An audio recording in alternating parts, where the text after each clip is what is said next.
Bueno, pues nada, muchas gracias por acompañarme a que os cuente un poco mi historia.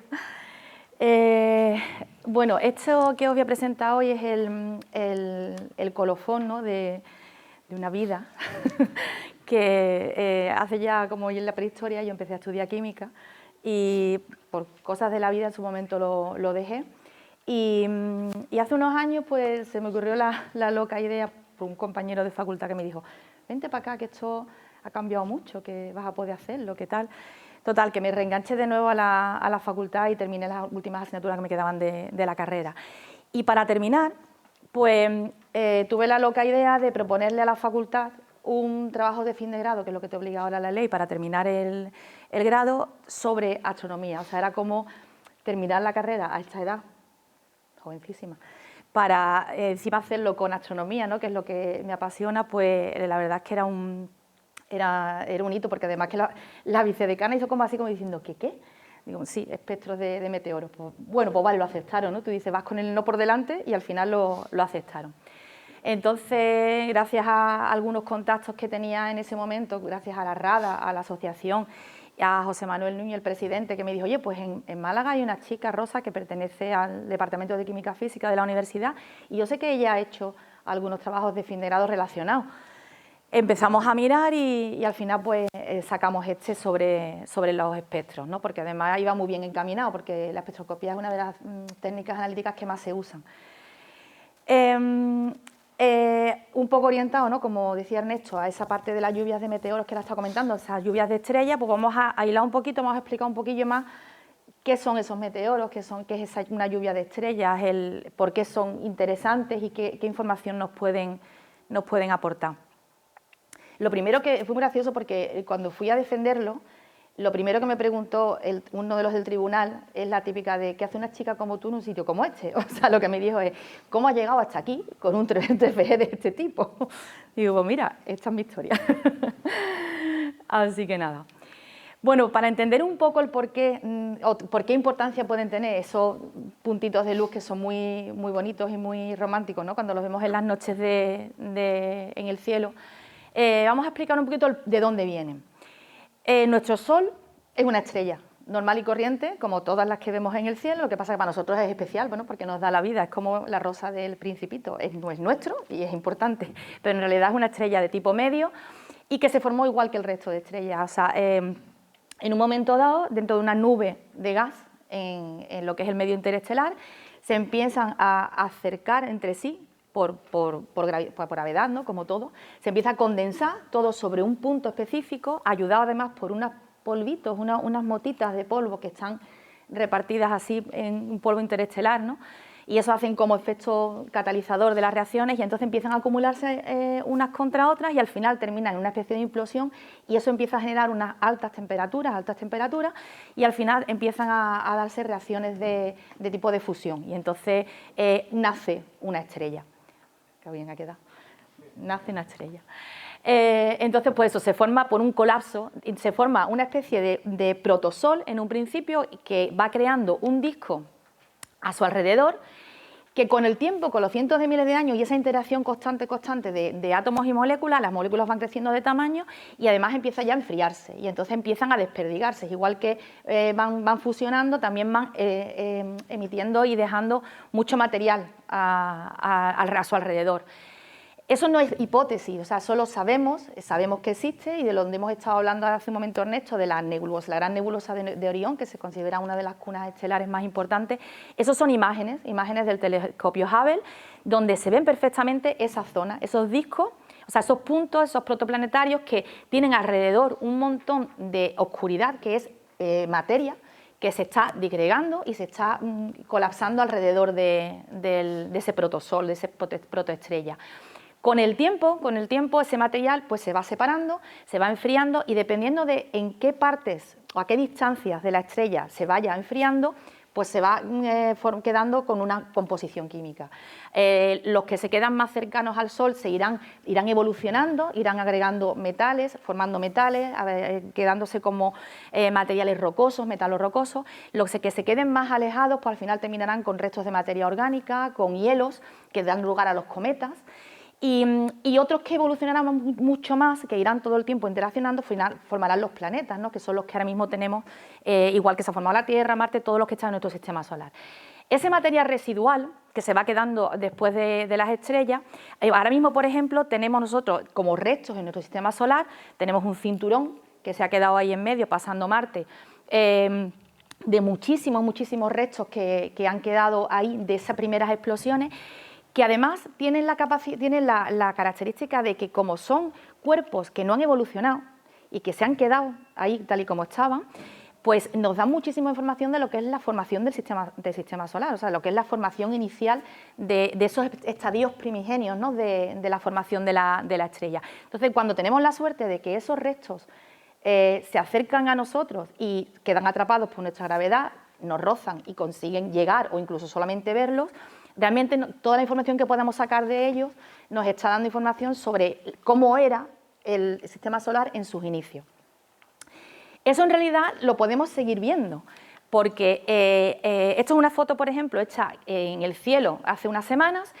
Toda esa banda luminosa que hay ahí, eso es Júpiter, lo que está en medio, toda esa banda luminosa que queda ahí, que es la luz zodiacal, eso es el polvo que está en un disco alrededor del Sol y que cuando el Sol incide de cierta manera lo ilumina. Entonces tenemos el planeta y toda esa zona de la eclíptica tiene la banda esa de polvito, que son también restos también de la formación en su momento del Sol, ¿no? Me he ido para atrás. Ahí. Para empezar a entendernos, vamos a empezar a llamar a las cosas por su nombre, ¿no? Se habla constantemente de meteoro, de meteorito, no es lo mismo exactamente, ¿no? Se considera meteoroide a todo el resto que está vagando de forma libre por todo lo que es el espacio interplanetario, ¿no? Interestelar. Si ese meteoroide llega a ser atrapado por nuestra gravedad y llega hasta la atmósfera, ¿qué es lo que pasa? Que lo roza, se incendia y entonces vemos una estela de luz. Esa estela de luz es el meteoro, es decir, meteoro, estrella fugaz es lo mismo. Es muy romántico, como yo digo, cuando ves las estrellas fugaces y pides un deseo, pero son escombros, son restos que están ahí por el cielo y cuando llegan y rozan es el meteoro. Si el meteoro es lo suficiente, o sea, si el meteoroide es lo suficientemente grande como para ser capaz de sobrevivir a toda esa ablación y a toda esa quema, pues al final consigue llegar hasta la superficie del planeta, en este caso aquí la Tierra, y entonces se llama meteorito. O sea, el meteorito es la piedra y el meteoro es la estela, ¿vale?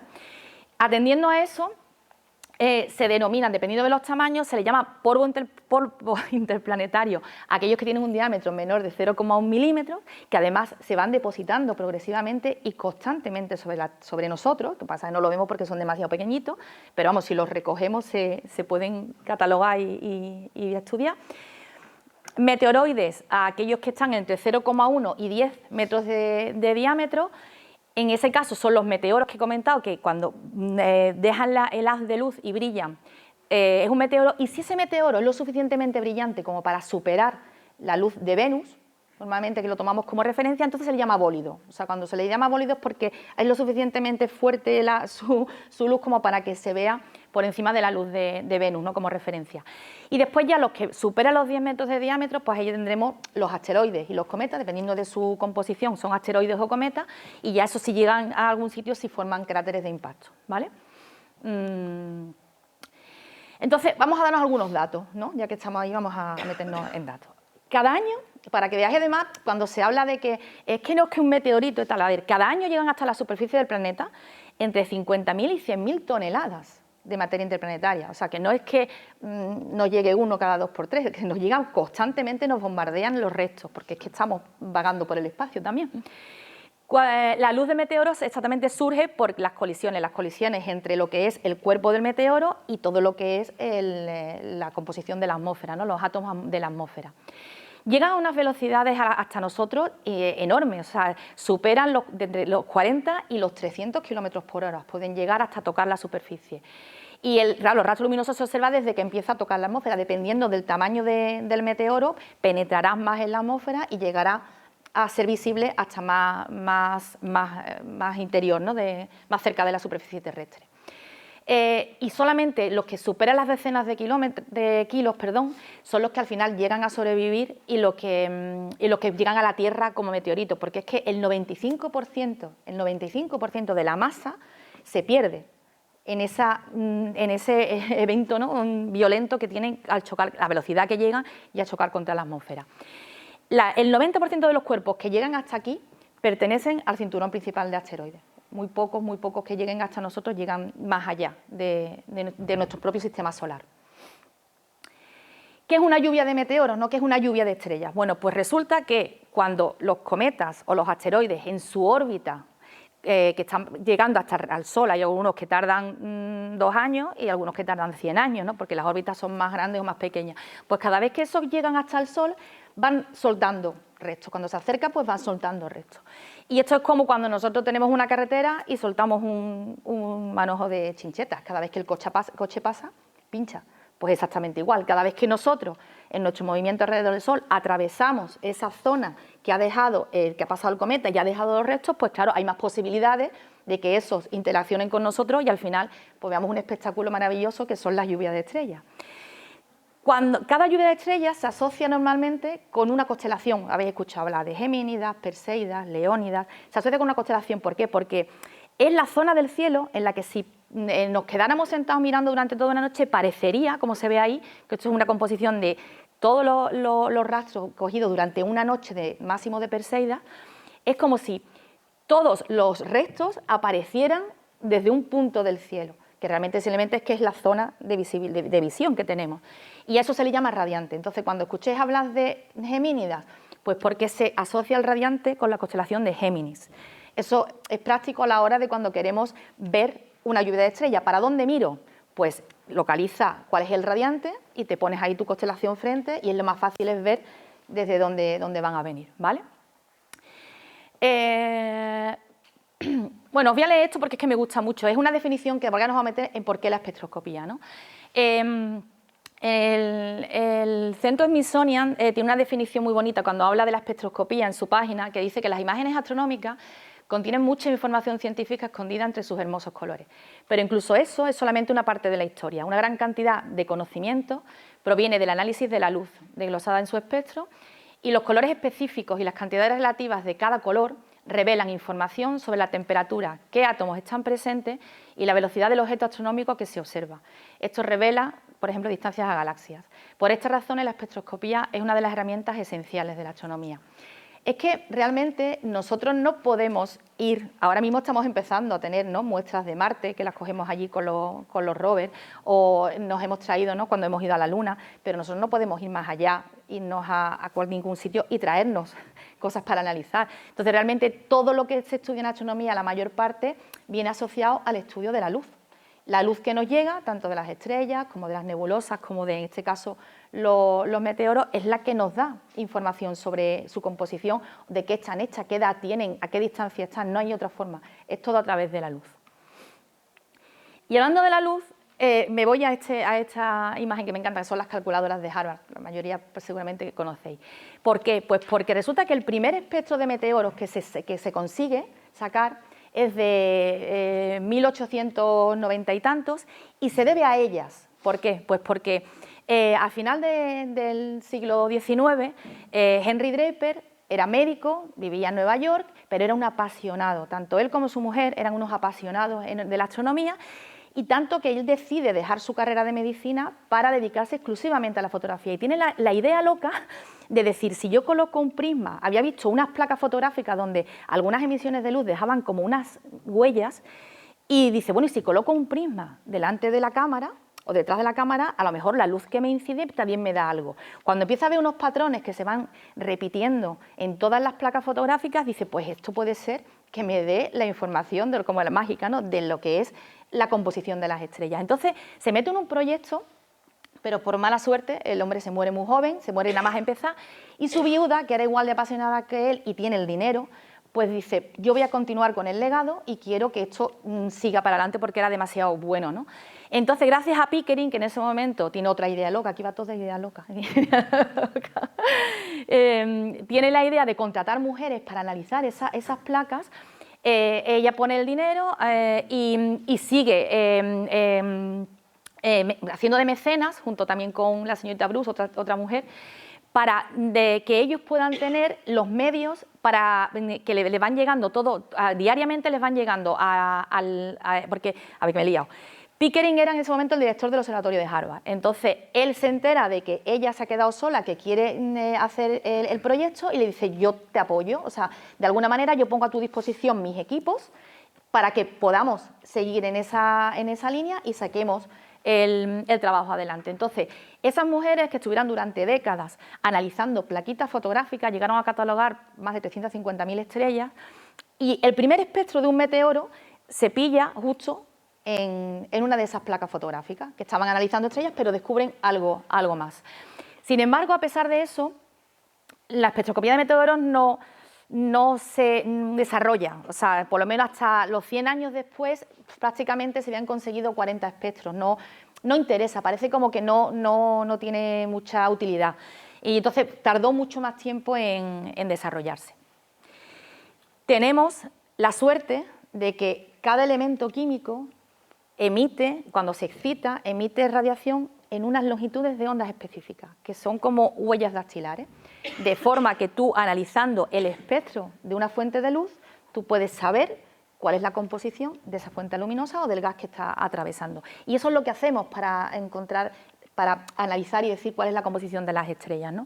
En este caso es complicado porque los meteoros, además, los elementos que los conlleva es emisión atómica, perdón. Los elementos son de números atómicos altos, son cada vez, desde el hidrógeno y el helio hasta cada vez que nos vamos avanzando más en la tabla, los espectros son mucho más complejos.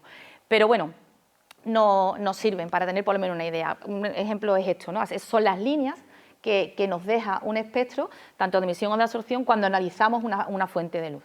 Igual que el sol, ¿no? Es como el prisma o la gota de agua, ¿no? que te deja una colección de colores, pues igual, ¿no? Cada uno de esos colores es una longitud de onda. ¿Cuál era el objetivo del trabajo en el que yo me meto a la hora de hacer esto? Bueno, pues resulta que la Sociedad Malagueña de Astronomía tiene, en colaboración con la Universidad de Málaga, una serie de cámaras dispuestas por todo el territorio nacional y algunos también fuera, que tiene también en Nueva Zelanda y en México con el proyecto BOOTES. Entonces tiene una serie de puntos en los que tiene unas estaciones con cámaras all sky, vigilando el cielo, vigilando la continua llegada de meteoros, pero en algunas de ellas tiene redes de difracción. Entonces, pues aprovechando las imágenes, en mi particular fueron sobre todo las del Torcal de Antequera, que tiene puesto una red de difracción, pues esos datos estaban ahí sin tocar y dijimos, bueno, pues vamos a intentar a ver qué sacamos de aquí. Era también la idea probar el dispositivo experimental, porque este dispositivo está hecho de forma autodidacta totalmente por la Universidad de Málaga y por Alberto Castellón, que es el que ha diseñado toda la forma de toma de datos, el software que después utiliza para analizar los datos, para sacar además también velocidades, para sacar también los parámetros orbitales, que yo ahí ya no me he metido. Y era pues intentar pues analizar de alguna manera, a ver qué resultados se sacaban y qué podíamos ver, intentar clasificarlos de alguna forma. Esa soy yo. Entonces allí que nos fuimos al Torcal, esas las cámaras están colocadas dentro de lo que es el observatorio del Torcal. Si no conocéis la zona os recomiendo porque es precioso, y además Francis, que es el que lleva el observatorio del Torcal, estará encantado. Esas son las cámaras más o menos, están metidas dentro de lo que es el observatorio, en la parte interior, y esa es una de las cámaras que tiene la red de difracción. Este es el sistema, o sea, simplemente es una cámara Zuo 1600, una cámara astronómica, lleva por delante una External Analyzer, son 200 líneas por milímetro, y va metida dentro de un ensamblaje con una pequeña cúpula para protegerla un poco de la humedad y del tiempo, y eso es lo que se usa para hacer el registro, ¿no? Eso está constantemente puesto ahí monitorizando cielo. Los espectros son muy complicados. Yo no sé si se ve aquí. No, ahí se ve. Eso es el espectro, eso es un meteoro. Entonces, y eso es un trazo, ¿no? Esa, por ejemplo, está cogida desde Málaga, desde uno de los observatorios BOOTES. Primero porque son O sea, no es como cuando tú haces el espectro de una estrella, que tú tienes ahí un tiempo tranquilo, la estrella no se va a mover, entonces solo tienes que estar ahí, decidir cuánto tiempo de exposición le pones y cuánta luz acumula, le puedes hacer tus tomas de calibración, le puedes hacer todo. Esto no, esto llega cuando quiere, cuando pasa, a lo mejor te pilla la cámara, a lo mejor no, a lo mejor te pilla en la zona del sensor, en todo el centro, o a lo mejor te pilla en una esquinilla, porque claro, es arbitrario, no sabes dónde va a caer ni dónde va a pasar. Son segundos, algunos son muy brillantes, se saturan enseguida, otros a lo mejor son tan débiles que apenas se ve el espectro. Pero bueno, ahí está un poco también la odisea, ¿no? No hay tomas de calibración que valga, porque ahí no puedes hacer se utiliza el cielo negro para dark, no se utiliza otra cosa. No, la cámara no tiene tampoco ningún tipo de cortinilla ni nada para cerrarla, o sea que lo que queda ahí es lo que se queda, lo que se ve. Cuando tú registras el espectro con la cámara, lo que obtienes es eso. Obtienes un punto, que es el meteoro, y detrás hay un chorreón, que es el espectro. Y ahora eso tienes que analizar para ver si hay algún tipo de cambio de intensidad en el registro y poco más. ¿Cómo trabaja? Claro, aquí no hay que estar directamente trabajando con las cámaras allí a pie de telescopio. Entonces, está puesto de forma para que trabaje todo de forma automática. Cada 5 minutos se va tomando una imagen y se comprueba si el Sol está por encima o por debajo de los 10 grados del horizonte. Si el Sol está por encima, se olvida. Si el Sol está por debajo, toma una imagen. Si la imagen se manda a una nube, se queda allí en el equipo local y se compara con otro fotograma. Si hay detección de meteoro, entonces sí se activa una secuencia de 20 fotogramas seguidos que captura todo lo que es el paso. Que no, pues sigue su proceso y sigue otra vez el mismo circuito, ¿no? Así es como trabaja constantemente. Cuando tú te llega a ti el dato, lo que te llega es un vídeo. Es un vídeo de 20 fotogramas. Entonces lo que hacemos es descomponer esos fotogramas, elegir en los que se vea más o menos, decidir cuál de ellos está menos saturado, cuál de ellos puede tener más información y con ese es con el que se trabaja, ¿vale? Esto es una secuencia, por ejemplo, de distintos frames de un vídeo y bueno, pues de todos tú decides, bueno, pues voy a intentar con este o con este, el que parezca que está menos saturado, que te pueda dar alguna información. Y después lo que hacemos con eso es que se recorta exactamente la línea de donde está el espectro y nos lo llevamos a un programa que el que he usado es Visual Spec, yo creo que también se utilizan otros, pero bueno, el que ellos utilizaban para hacer algunos análisis era y este es el que yo he utilizado. Y este programa lo que hace es que te traslada la intensidad de señal a una gráfica. Claro, pero eso es una gráfica, ahora ¿tú qué haces con eso? O sea, que tienes ahí un montón de picos, pero no sabes dónde están. Entonces, para eso se hace la calibración. Entonces, lo que estuvimos utilizando fueron unos carrusel de lámparas, en las que, esa por ejemplo es la de hidrógeno, que hay unas lámparas con una luz que es de un solo elemento, en la que sabemos que tenemos unas líneas exactamente en un sitio y entonces lo que hacemos es calibrar, teniendo en cuenta que esas son las líneas del espectro de helio, que tú sabes perfectamente dónde están ubicadas, que sabes a qué longitudes de onda pertenecen y utilizando la misma cámara, pues lo que hacemos es que después la ponemos encima de la nuestra y decimos, bueno, pues si esta es la de 350, esta línea que tengo aquí es de 350 y entonces calibramos, se llama calibrar en longitud de onda, ¿vale? Tampoco voy a extenderme mucho en eso, es conseguir llevar a píxeles en un sensor las longitudes de onda a que le corresponden cada distancia hasta lo que es el punto del meteoro, ¿no? Y entonces a partir de ahí haces una calibración en longitudes de onda y al final pues te da esto. Consigue poder identificar, dependiendo de las longitudes de onda que están asociadas, además hay catálogos, hay un montón de catálogos donde están las líneas más conocidas de los distintos elementos y entonces tú vas asociando esos puntos, esos picos con los elementos a los que pertenecen, ¿vale? Cogimos 7 muestras, son todas del Torcal de Antequera, como veis, y en algunas de ellas se puede asociar a la lluvia de estrellas, porque eso solamente es viendo el trazo del meteoro y llevándola hasta el punto y con la lluvia de estrellas que en ese momento esté más activa, saber si pertenece o no pertenece. Y Si además el meteoro se ha podido captar desde más de una estación, pues al final podemos hacer más datos, ¿no? Se puede ver, triangulando los puntos, se puede ver exactamente cuáles son los parámetros orbitales, cuál es la velocidad de entrada, y entonces, claro, por eso algunos se quedan en blanco, porque si no hay más datos no se puede saber. Algunos están cogidos directamente de catálogo porque se sabe que pertenecen a una lluvia de estrellas y se sabe la velocidad media de los meteoros de una lluvia, que suelen tener una velocidad parecida, pero otros se quedan en blanco porque no se pueden sacar, ¿no? Atendiendo a eso, y en un trabajo que encontramos, había una clasificación de meteoros según las líneas espectrales más brillantes y te llevaba asociado una velocidad de reentrada. De todos esos meteoros, estas 3 muestras las pudimos asociar con el tipo Z, porque son los que llevan velocidades de unos 30 km por segundo, además se correspondían con los datos de la tabla, y llevan las líneas más llamativas en el hierro y el cromo. Y después otros que llevaban las líneas más llamativas en el sodio o el magnesio, y las velocidades eran más bajas. Hubiera sido interesante conseguir algún meteoro de una lluvia de estrellas muy potente, como por ejemplo Perseida, pero esto es como todo, trabajas en remoto, se te estropea la cámara y pasan los momentos y no tienes datos. Entonces no había datos suficientes para poder haber hecho bólidos muy brillantes o estrellas muy llamativas.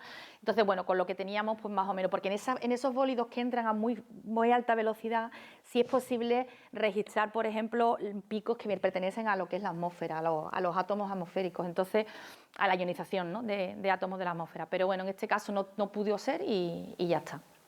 Nos quedamos más o menos con lo que teníamos. Conclusiones. Bueno, pues que nada, que el dispositivo funciona, que se puede sirve para la adquisición y la captura. Se queda un poco corto porque no hay mucha resolución y los espectros no son muy definidos. Pero bueno, dentro de lo que había, pues hemos podido catalogar algunos tipos. Y que además las asignaciones que se realizaban pues concordaban un poco con lo que había en las tablas. Es interesante porque si tú analizas la luz, que es lo que más tienes a menudo, que lo que son los restos, después puedes comprobar, ¿no?, cuando te encuentras restos in situ y les haces análisis ya directamente invasivos, pues puedes ver si te coinciden con lo que has decidido, o sea, lo que has visto en la propia luz o no, ¿no? Es como un poco de comparación. Entonces, este trabajo además es para intentar añadir un poquito de información a lo que había, porque realmente ha costado mucho trabajo encontrar documentación sobre espectros de meteoros. La verdad es que hay muy poco y lo que hay es de los 1950 o 70, son estudios muy antiguos, la mayoría están hechos incluso con cámaras analógicas. Hay muy poca información, entonces con lo que había más o menos pues nos hemos apañado. Y bueno, como son cuerpos que nos proporcionan información, por eso, porque no están diferenciados, son cuerpos que están intactos desde que se formó el sistema solar, bueno, pues su composición nos da un poquito de idea de los metales que se van formando en los primeros estados de la formación de un sistema. Y entonces, para terminar, os cuento que ahora, dentro de 15 días, tenemos una lluvia de estrellas muy bonita, muy llamativa. Hay lluvia de estrellas todos los meses. Solamente conocemos las Perseidas, pues son las famosas, y porque claro, irse al campo en agosto con la hamaca es mucho más cómodo que irse en diciembre. Aunque la noche en diciembre empieza antes, pero claro, no es lo mismo, ¿no? Entonces, irte ahora. Pero sí os digo que si os fijáis, por ejemplo, en lo que es los meteoros, o sea, la tasa de meteoros hora, si veis las gemínidas que están ahí, son de 150 meteoros hora, cuando las Perseidas son sobre unos 100. O sea, es una lluvia de estrellas mucho más intensa que la de las Perseidas. Y además suelen ser objetos más grandes, pertenece además a los restos de un asteroide, estas gemínidas, que la mayor parte siempre son de cometas, y este año pues tenemos también la suerte de que nos va a pasar como con las Perseidas, que tenemos una lunilla de solamente casi un 6% de luz, entonces eso nos va a dar un cielo muy oscuro, una noche de invierno espectacular, que son más frías y son muchísimo mejor para ver el cielo, y la luna nueva creo es el 12, ¿veis? El máximo de las Perseidas es el 14, y estamos pues nada, con un tenue hilo de luna que no nos va a dificultar la visibilidad. ¿Dónde tenemos que mirar? ¿Vale? para los que no sois astronómicos. Pues hacia Géminis, o sea, estamos en las Gemínidas, pues lo tanto el radiante es en la constelación de Géminis. ¿Y dónde está Géminis? Pues ahí. Si nos ponemos, esto es una captura del Stellarium, si nos ponemos el día 14 de diciembre sobre las 8, que dicen que es cuando es el máximo, pero es verdad que a Géminis en ese momento, lo tenemos ahí, está bastante bajito en el horizonte, hay que esperar. Lo suyo con las lluvia de estrellas es esperar que el radiante suba. Cuanto más alto está el radiante, los trazos son más largos, entonces está más ambientado, ¿no? Hay más movimiento. Entonces, si nos paramos un poquito más para adelante, vemos que ya ha subido aquí el radiante, entonces una buena hora, pues la medianoche o una cosa así. ¿Hacia dónde? Hacia el este. Todo nuestro cielo se mueve de este a oeste, de la misma forma que se mueve el Sol y la Luna. O sea, el cielo completo, bueno, nos movemos nosotros, pero ahí nos entendemos, ¿no? Se mueve entero desde el este hacia el oeste. Entonces, por ahí nos van a surgir las constelaciones que después se nos van a ir ocultando por el oeste. En este caso estamos en pleno hexágono de invierno, como ha dicho Ernesto, porque las Gemínidas pertenecen a lo que es el hexágono de invierno y lo vamos a tener bastante alto toda la noche en el cielo. Esa es la zona de Géminis, que se ve bastante bien porque si localizamos el cinturón de Orión, a la derecha tenemos las dos estrellitas de Cástor y Pólux que se ven muy bien y más o menos sobre esa zona vamos a tener visibles las Gemínidas, ¿vale? Pues ya está. Muchísimas gracias.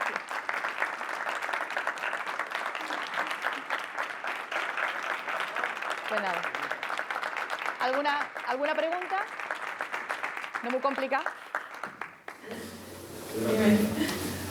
Has dicho, bueno, según los datos de espectroscopía de los meteoros, se ve que la composición de los más pesados, los que tienen hierro y cromo, casualmente, no sé si casualmente, son los que tienen mayor velocidad. Sí. Esa velocidad, bueno, y los otros que has dicho, de magnesio y el otro que has dicho. Y magnesio y sodio, creo que era. Se supone que son menos pesados y por eso van a menos velocidad. ¿Esa velocidad es porque la atmósfera terrestre es capaz de frenarlo a los pesados? A ver, es que el hecho de la velocidad, el hecho de la composición tiene que ver también por la temperatura a la que se quema el elemento. Entonces, dependiendo de la velocidad a que llegue y a la temperatura que alcance, se registra, quiero decir, a lo mejor el cuerpo está formado también por otros elementos, lo que pasa es que no llegan a quemarse. Si la velocidad es más lenta... Porque a lo mejor están en la parte delantera. Porque no llegan a quemarse porque no es suficiente la temperatura que alcanza para la ionización del átomo. O sea, que necesita una temperatura de ionización para que esos electrones salten y después emitan la absorción. ¿Y eso lo hace La emisión, perdón. ¿Velocidad de qué? Claro, la velocidad y el peso también, el peso sobre todo, sí, el peso y el tamaño que tiene el meteoro es el que determina la velocidad también a la que llega. Entonces, la velocidad a la que entra, la que determina que se queme, o sea, que emita el hierro Exacto, y el cromo, más que el meteoro formado por eso. Exacto. Por eso cuando tiene una velocidad muy grande, que es cuando tiene mucho peso, se queman también y se ionizan y salen líneas bastante fuertes de la atmósfera, porque se consiguen, las temperaturas que se necesitan son determinadas y entonces no toda la temperatura es como si quieres hervir un líquido. No hierve igual el agua que hierve en la leche, que hierve, pues igual, porque necesita unas temperaturas para que esos átomos se ionicen y después descarguen esa ionización que es la que emite la emisión de luz en ese salto. Entonces lo que influye en que emita unas líneas u otras es la velocidad que traía desde fuera. La velocidad y el peso.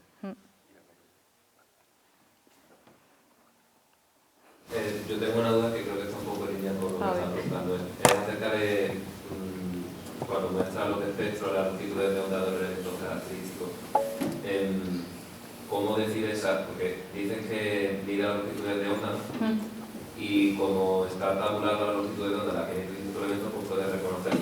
Pero entiendo que a veces distintos elementos pueden emitir longitudes de onda que son muy similares y entiendo a lo mejor que, o sea, como la longitud de onda están siendo las han sido experimentalmente midiéndolas, pues eso tiene una incertidumbre. Entonces, ¿cómo hace realmente la decisión final de identificar el método, teniendo en cuenta todas esas incertidumbres? Porque creo que es un poco en línea con lo que has dicho. Pues el dilema. Eso me he llevado preguntando, intentando, si había programas que determinaban, porque además aquí el problema también está en que como estamos en un evento fortuito y violento y drástico, o sea, tú no tienes líneas espectrales, tienes bandas. Entonces, en esas bandas tú tienes picos en los que más o menos dices, pues mira, este pico está a esta distancia y más o menos una longitud de onda. Pero claro, es que a una longitud de onda parecida hay muchos elementos que tienen también líneas de emisión. Entonces, es muy complicado. Yo me he basado un poco en los textos que había y en la media de lo que eran los elementos que se asocian a los espectros de los meteoros, porque en realidad no hay ningún sitio específico, ningún programa que tú metas el espectro y te diga brrr, y te lo saque. Es casi como algo artesanal. Por eso creo yo que hay poca documentación, porque realmente no hay marcado una forma de trabajo así cómoda que tú puedas, y práctica, ¿no? Que tú puedas automatizar y decir, venga, yo tengo este espectro, tengo estas señales, las meto aquí y me da. Visual Spec te da el espectro, pero ahora tú tienes que asignarle las líneas y se las asignas tú. No te las asigna el programa, claro, ¿sabes? Que eso es un poco sí. a lo que iba, cómo asignar que la línea corresponda a cierto evento. Pues un poco a la aventura. Porque yo me acuerdo que el accidente hice también una práctica, sí. no de esto, evidentemente, pero de tener que medir el espectro de resoluciones. De núcleo y demás, y decía, bueno, y yo cómo sé que este es el elemento y el otro. Sí, exacto, a mí me pasó exactamente igual. De hecho, es que incluso en Calar Alto, que estuvimos además unos fines de semana antes de yo hacer la presentación, y yo le pregunté, digo, ¿cómo hacéis vosotros la asignación de las líneas? No, bueno, las tablas, digo, sí, pero las tablas son enormes y que las tablas tienen muchos elementos que a lo mejor uno es el 5650 y el otro es el 5670 y yo no tengo una línea, yo es que tengo una banda así de ancha. ¿Cómo decido exactamente dónde me muevo? Pero bueno, tú sabes que hay unos, o sea, yo no voy a meter ahí de repente el litio, porque es que sé que el litio no suele aparecer en el meteoro o a lo mejor, yo qué sé, el berilio, ¿no? Y digo, es la línea del berilio, pero si el berilio no ha aparecido nunca jamás en ningún meteoro, pues cosas así. Supongo que si es algo muy, muy extraño, pues a lo mejor llevaría a una segunda investigación con otros métodos más específicos, pero así, con lo que yo tengo, porque además que los espectros son bastante complicados. Y ya, bueno, otra pregunta ya un poco más por curiosidad, después del PCGC, o sea, ¿qué vas a hacer? ¿Vas a seguir o algo? Ya por curiosidad, vamos. No, la verdad que me interesa el tema y pienso además que hay poco, pero de momento sigo trabajando, que tengo mucho trabajo, y no, en espectroscopía no tengo... bueno, este año sí me he apuntado a un curso que hace la universidad que lleva precisamente espectroscopía y fotometría. Digo, mira, a ver si empiezo a entender un poco más eso de los espectros, pero así no sé, de momento no. Gracias. ¿Tú? No, era por responderle. Ah, vale. Hay que ver esto un poco en perspectiva, porque es un campo que está prácticamente en mantillas, no hay casi nada. Entonces, realmente la problemática de identificar las líneas al final se traduce en dinero, inversión. Claro.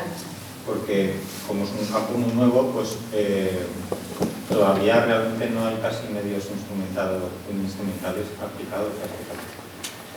Las estaciones que se han montado y toda la red que se ha montado es magnífico, pero bajo mi punto de vista tiene todavía un instrumental que es demasiado básico. Entonces, tú metes cámaras mejores, redes y espectroscopios mejores y podrás tener un espectro muchísimo mejor que lo que se tiene ahora, porque los espectros que se tienen ahora son de muy baja calidad. Entonces, si se sigue avanzando en ese camino, pues poniendo instrumentos mejores, sí que puedes tener una determinación mucho más precisa de cuál es esa composición. Sí, porque es que además la resolución es muy baja, es que los espectros son muy burdos. Claro, si a lo mejor tú tienes una resolución mayor, puedes llegar a afinar mucho más, pero con lo que hay... Y me resulta también curioso porque hay unas redes de meteoros, hay por lo menos 3 en España, y muy pocas tienen redes de difracción. La mayor parte se dedican a ver las trayectorias y a analizar las velocidades, las trayectorias, de dónde vienen y tener como un cómputo, ¿no? Como una especie de estadística de la cantidad de meteoros que se ven. Pero a la hora de tener espectros merece la pena tener menos estaciones con espectros, sí, pero tenerlos que tenerlo mejor montado. Porque ahora hay demasiada incertidumbre en la determinación de la composición. Por eso, porque son... La superficie, se puede decir que llega a la Tierra.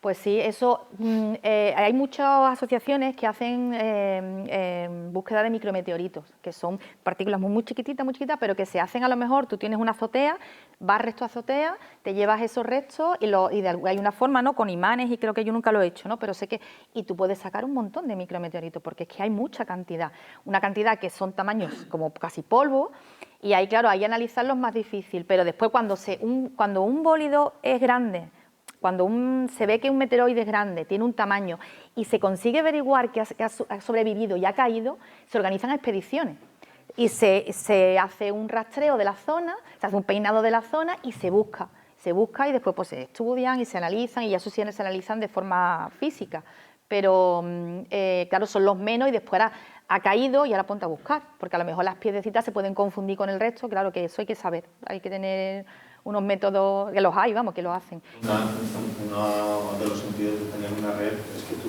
si ves un mismo bólido en dos cámaras, tú puedes reconstruir la trayectoria entre dimensiones. La trayectoria, exacto. Entonces, a lo mejor entre 3, por eso son redes más grandes, entonces entre 3 o 4 veces, y la mayor parte, cuando veáis, cuando un meteoro te cae muy al cenit, es porque porque ha caído en la zona en un área en tu zona, ¿no? Cuanto más al horizonte ves el resplandor es porque la zona es mucho más extensa. Entonces, si tú tienes varias cámaras en varios sitios, pues puedes triangular, puedes hacer un cálculo y averiguar si el bólido es lo suficientemente fuerte. Tú dices, bueno, pues se ha caído. Entonces, se piensa que ha caído, vamos a buscarlo, y se organizan expediciones. Volviendo otra vez al tema, que he planteado, y la incertidumbre que hay en saber qué es exactamente el elemento que sale en la línea de espectro, ¿tiene algo que ver que sean isótopos, o sea, distintos isótopos de un mismo elemento tienen? Yo creo que no, porque esto es emisión atómica y son unas líneas exactas, no. Yo creo que todo tiene que ver con la temperatura a la que se produce el salto, que yo no me la sé de memoria ni nada, pero que yo no sé si el isótopo, la verdad es que eso no lo he visto, si el isótopo cambia, tú que eres más físico, cuando es isótopo varía la temperatura, no, aquí hay unos cuantos químicos. Yo diría que no. Porque Es el elemento, ¿no? La emisión que está viendo son, o sea, emisión de electrones. Y el electrón, el isótopo no tiene nada que ver con el electrón, es del interior. Isótopos son neutrones. Claro, son neutrones, no tiene nada que ver con la excitación electrónica. Tienen el mismo número de electrones, a no ser que fuera un ion. Entonces, es cuando se mueve. Para si estuviera viendo el espectro de emisión del núcleo, digo yo. Claro.